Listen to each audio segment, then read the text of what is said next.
We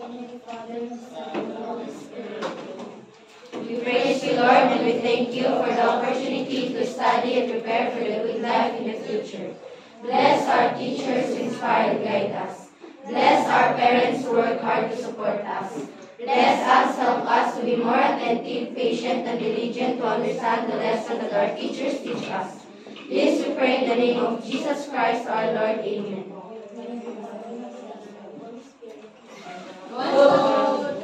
Once again, good morning, grade 8 brilliant. Good morning, dear ears. Praise be Jesus and Mary. Now and forever. Amen. Okay, before you take your seats, kindly pick up some papers on the floor and arrange your chairs accordingly. Okay, are you full? You will now take. Okay, so how are you this morning, class? Very good. How are you this morning? You're blessed? Okay, that sounds great. So, may I ask our class leader, are you done checking the attendance? Okay, so how many are absent today? There are 5 absents, ma'am. Mike Jan, Noon, Albert Rosette, Gilbert Sal, Christopher Dilanor, and John David Tonazo. Okay, did they send an excuse letter? None, ma'am. None? Later, kindly give me the list of the names of those who are absent and kindly inform your class advisor also, okay?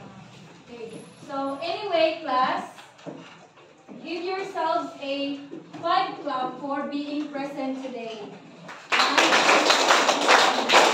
Okay, so class, let me remind you also our class rules. Okay, so our class rules, we have everybody read. Listen attentively. Okay, so first, when the class is going on, you start listening and listen attentively. Next, we have everybody read. Raise your hand before you speak. Okay, so you raise your right hand before you answer or ask question. Next, we have everybody read. Participate in the class activities. Okay, you always participate in our discussions and in the activities. Last one, we have everybody read. Respect each other. Okay, you respect your teachers, you respect your classmates, respect one another. Are we clear to that, class? Yes, ma'am. Okay, very good. So now, let's have a quick review on our past lessons. So what was our last discussion? Yes, really? Our topic last meeting was all about verbal communication. Okay, thank you. Very good. So non-verbal, verbal communication rather. And what are anyone who can define the verbal communication? Yes, Janelle. Verbal communication is use of words that convey meaning. Okay, exactly. It is the use of words that convey meaning. And what are the 2 major types of verbal communication? Yes, Sheila. 2 major types of verbal communication. First, oral and Oral and written communication. Okay, very good. So, class, let's have first a pronunciation drill. Okay? Before we proceed to the most part of our topic, let's have first a pronunciation drill. So, this is the best way to enhance your pronunciation or to exercise your tongue, which is the tongue twister. Okay, so first class, you read this tongue twister normal. Like for example, how much wood would a woodchuck chuck if a woodchuck would chuck wood? Okay, that is normal. Next, you read the tongue twister faster. Example, how much wood would a woodchuck chuck if a woodchuck would chuck wood? Okay, next, fastest example, how much wood would a woodchuck chuck if a woodchuck would chuck wood? Okay, ready? yes, Go, normal. How much wood would a woodchuck chuck if a woodchuck would chuck wood? Faster. How much wood would a woodchuck chuck if a woodchuck would chuck wood? Fastest. How much wood would a woodchuck chuck if a woodchuck would chuck wood? Okay, very good. So now class, I will let you watch this movie.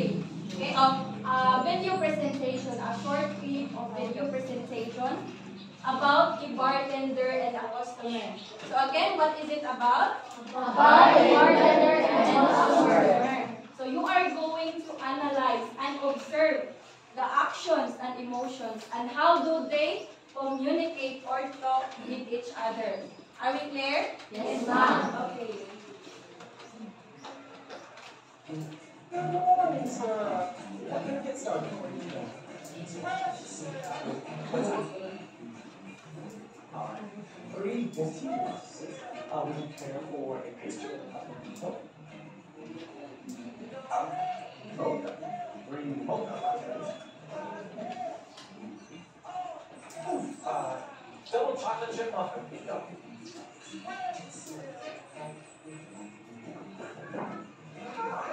You're a free Paul McCartney series. So, and I love the Beatles. They are my life. So, assassination. Abraham Lincoln. No. Shoot. 3 shots. Okay, so what have you observed in that video? Yes, Jeany Ann? The customer use sign language. Yes, the customer use sign language. And how do they communicate or how do the bartender understand the customer? How do the bartender understand of what the customer, that what is he trying to buy or trying to say? Huh? Yes, Lelo? By body gestures and facial expression. Yes, exactly. So the customer uses a hand gestures, the body language, and also the facial expressions, right?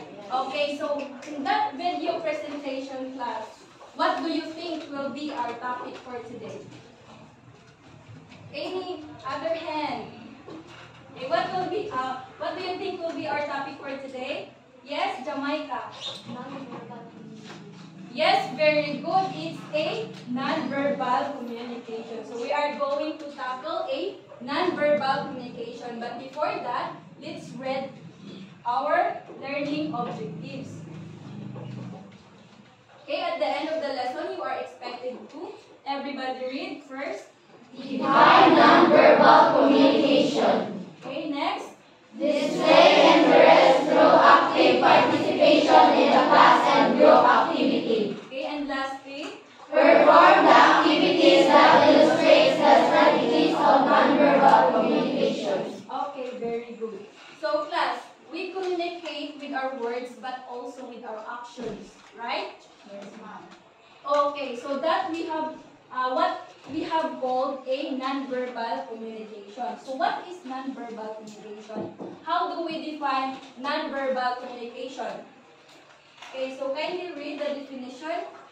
The process. Raise your hand. Yes, Galvan. The process of sending and receiving messages without using words, either spoken or written.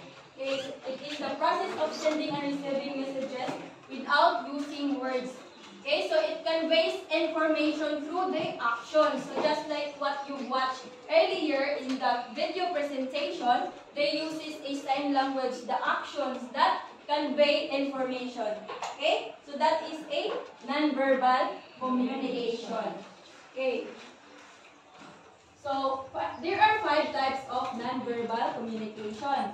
First, we have facial expression, gestures, body movement, eye contact, and touch. Okay, so before we define a facial expression class, kindly guess the facial expression that is shown in these following pictures. Okay, are you ready? Yes, ma'am. Happy. Yes, happy. Okay, how about that one? Surprise. Shock or surprise. Okay. How about that one? Angry. Okay. She is angry. That one. Crying? Sad. Okay. Is that how your face looks like when you are sad? No. Okay. So what is a facial expression? Kindly read. balikan? Refers to certain movements or condition of the facial muscles that facilitate the non-verbal communication or Okay, thank you. So it refers to a certain movements or conditions of the facial muscles. So what you can see in their faces, that is already an example of nonverbal communication. Okay? So whether it is they are surprised, they are happy, they are angry, or sad. Okay, so example class, when you see a faces which is smiling or laughing or grinning, so what does it mean? Happy. They are happy. So when you see a faces that is frowning, what is frowning? Magmukot. Very good. So kung magmukot, makita mong tao na nagmukot, sad or angry. Okay. So that is the first types of nonverbal communication. Next, we have gestures. Can you read? Yes, Jeany Ann. gestures. This is movement of the hand, arms, or other body parts that is intended to indicate or emphasize something. Okay, so it is the movement of the hand, arms, or other body part that is intended to indicate or emphasize something. So gestures class includes pointing. So when you are pointing about something that is already or that is emphasized, about something or information. Another, we have waving. So when you wave your hand, saying hi to your friend or saying goodbye, so that is already an example of a nonverbal communication, which is gestures. And can you look at this example?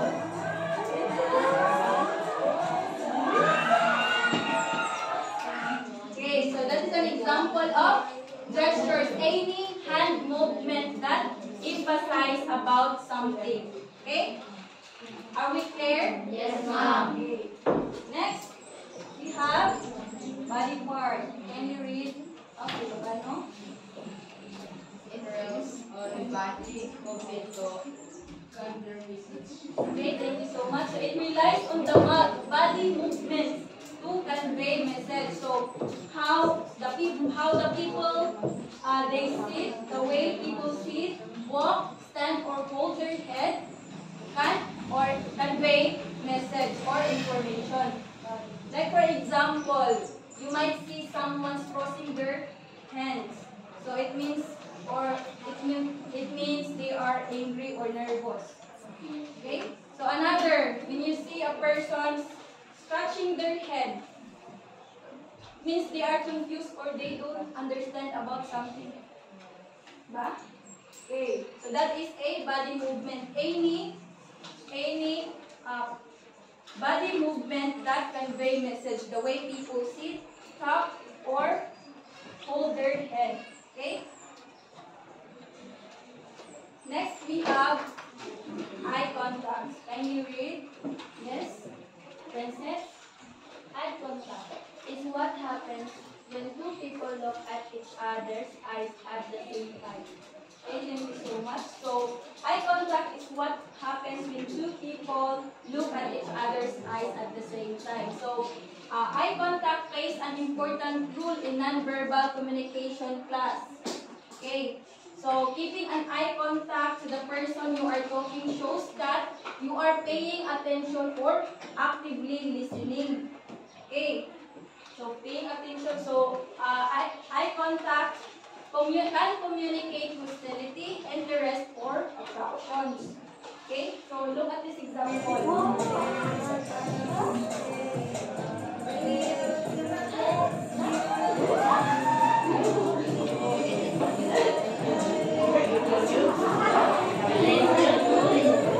Okay, eye contact, diba, it includes interest or attraction. So it means they are interested to each other. So that is an eye contact. Lastly, we have touch. Okay. Yes, Jamaica, can you read?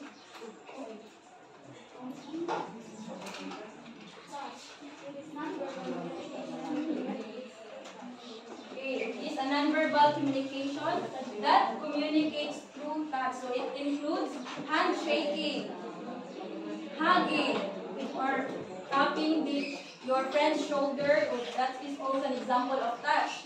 And also we have slapping. Okay, slapping is also an example of touch. Okay, so any questions, class, about the types of nonverbal communications?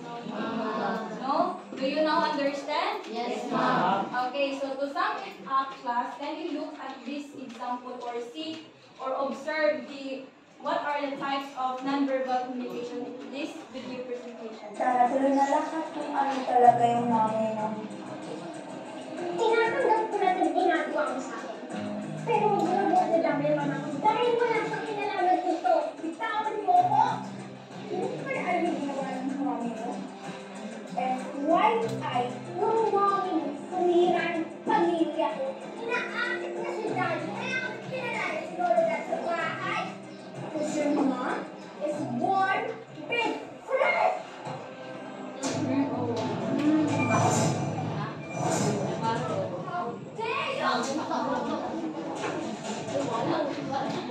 Okay, so what types of nonverbal communication that you see in that?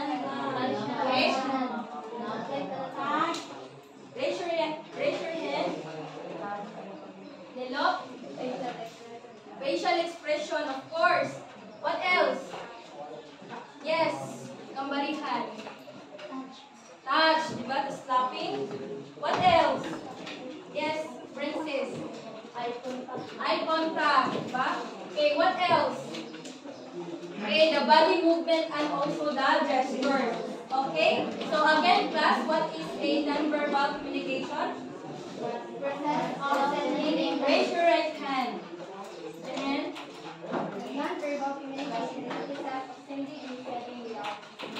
okay, very good. So, nonverbal communication, class, the actions that you convey or the actions that conveys information. So that is an example of nonverbal. And what are the 5 types of nonverbal communication? Yes. Samantha.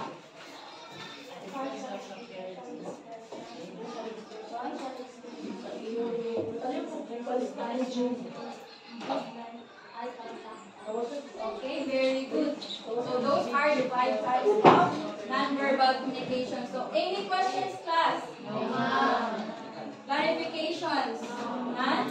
Okay. So now, class, you will be split. Okay, how many are you here? 13. Okay, so you'll be split into 3 groups. 10 members. Okay? So you are going to, we will have a game activity that is called an action relay. Are you familiar with an action relay? Yes, ma'am. Okay, action relay. Okay, very good. So, class, in action relay, you are going to pass only the action. So, you communicate with your members non-verbally. So, you are not allowed to speak. Just only pass the action. Okay? Okay, so, you will be given 60 minutes to pass the action. So the first person who will 60 seconds, sorry. Okay, 60 seconds to pass the action. Okay, so the first group who will first finish or passing the actions will be announced as winner. Okay? Are we clear? Yes, ma'am. Okay, count 1, 2, 3. 1,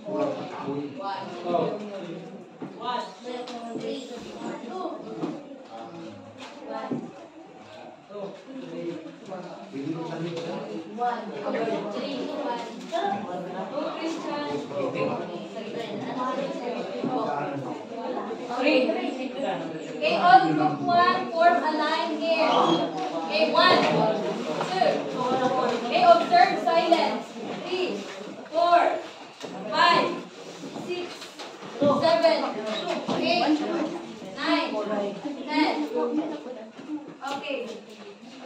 So, pwede mo mag-move din.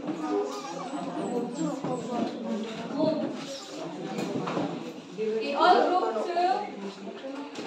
Okay, all group 2 form a line here. Okay, 1,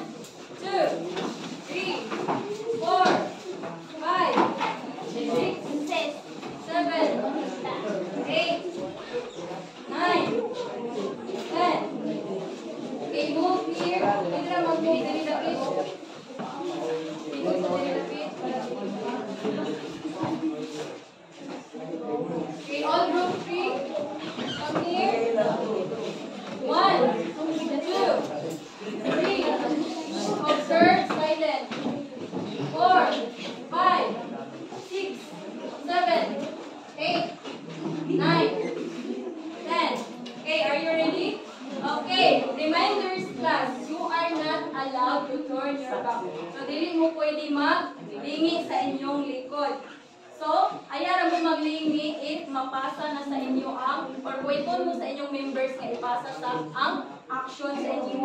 Is that clear? Yes, ma'am. Okay, so face at the back. Okay, so you are going to pass the actions with your members.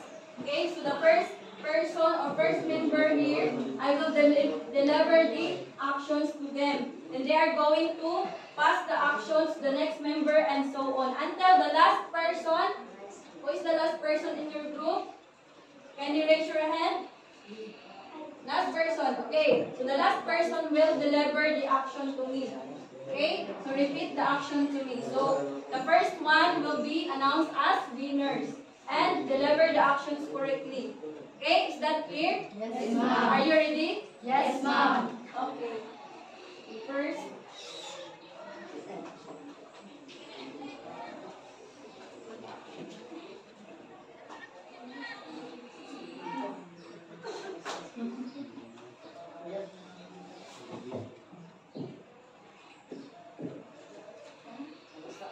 Okay, at the count of 3.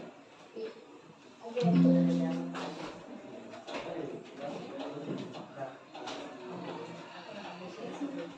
At the count of 3. Ready? Okay.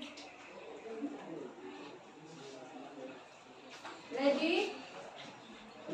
1, 2, 3, go!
Okay, so the group 1 already passed the actions.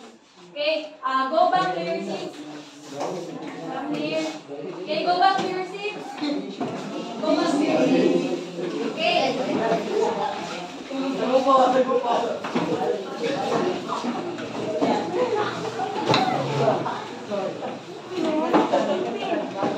Okay, go back to your seats. Kambalihan.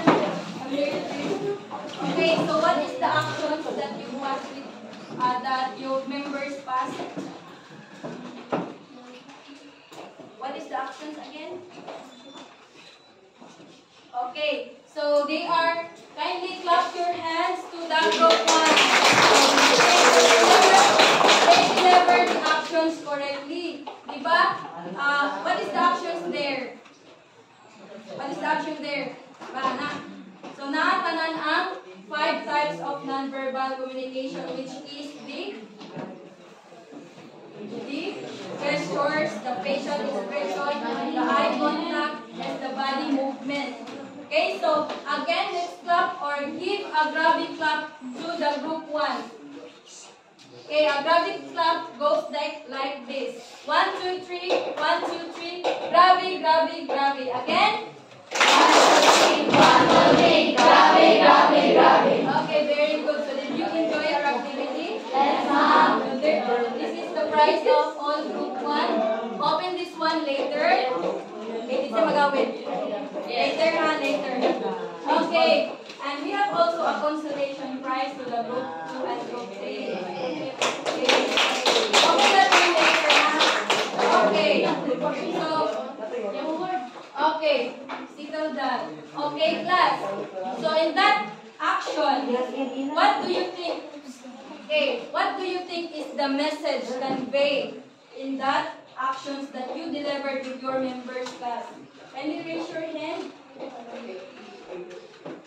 Especially the group 1. Kami sinisir. Sila. Okay, kagibalik. Okay. What is the message?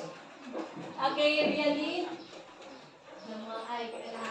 Ang message sa mga is, the mother, is angry because she don't want to, wala niya isip sa niya, anak mo, mga formula. Okay, exactly. So mostly your mother mostly acted that way. Diba? So, most especially in yung mother, mag-inana sa inyo, especially when they are not allowing you to live. Or dili mo pwede man disco. So, diba, the facial expression, the gestures, the body movement. So, nag-convey siya, which is an example of a non-verbal communication. So, the actions convey a message. Okay? Are we clear? Yes, ma'am. Okay, so now, questions class. Do you use non-verbal communication in your daily life? Yes. In what way? Raise your hand. Who are? Yes. Okay, so do you use non-verbal communication every day or in your daily life? In what way?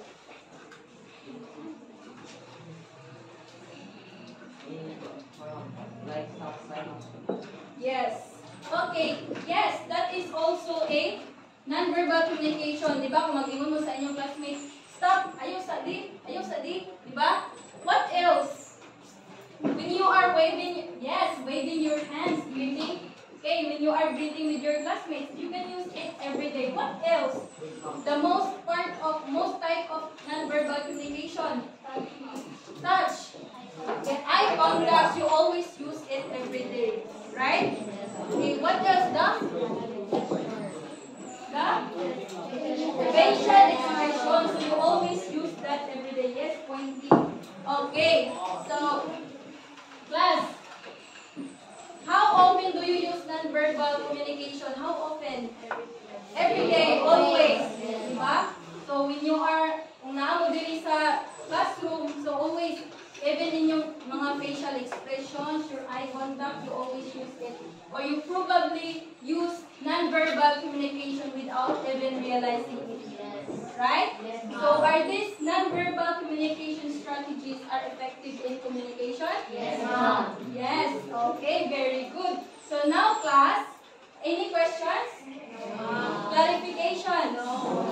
Okay, very good. So now class, get 1/4 sheet of paper.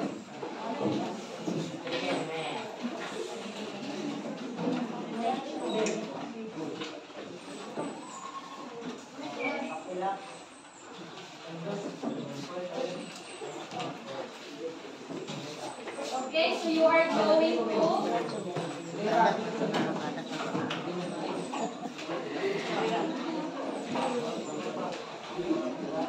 what you are going to do is to answer. Okay, choose the letter of the best answer. This is 5 items. So let's assume that you are done. You are done answering. Okay, the 5 items. You write only the letter. Then after that, okay, so you answer these questions. Give a non-verbal communication strategy that you apply in your daily life. Okay,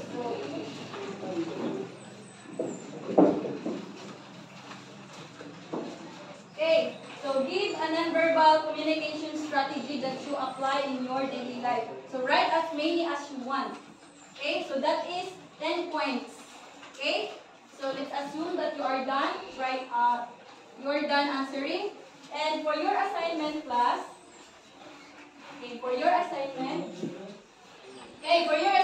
study the types of literary devices and prepare for our oral recitation next meeting. Okay? Are we clear? Yes, ma'am. Any questions and clarifications? No, ma'am. No? Okay? Everybody stand for a closing prayer.